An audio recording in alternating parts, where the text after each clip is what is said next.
Hi, Dr. Paul here. When I was working with HIV in Kenya, and then again when I was working with Ebola in Liberia, I had a lot of times that people would come up to me with questions like this.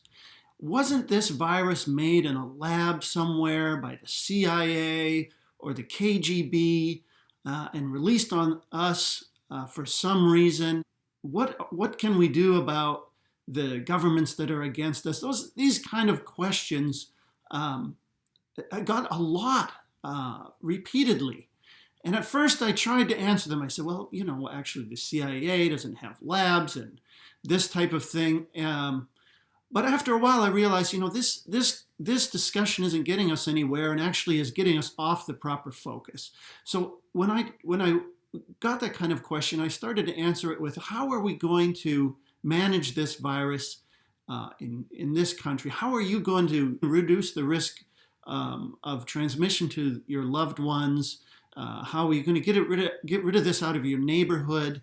How can your church get together and do things to reduce risk and help people in this time?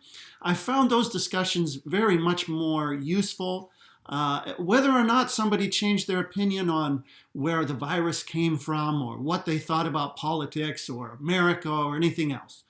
And in this time, I would encourage you, a lot of people are wondering, where did the virus come from? And some of these questions are actually quite good.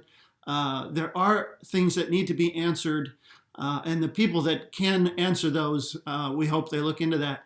But as a doctor talking to a patient, talking to you, I think the more important question is, how can we keep this virus away from our loved ones? How can we reduce the risk of spread? How can our church, our neighborhood, our community, our store, our business, how can we do the best we can to reduce the risk and get rid of this virus and fight it? Those kind of questions I think we need to answer. Thank you very much. I'm Dr. Bungie.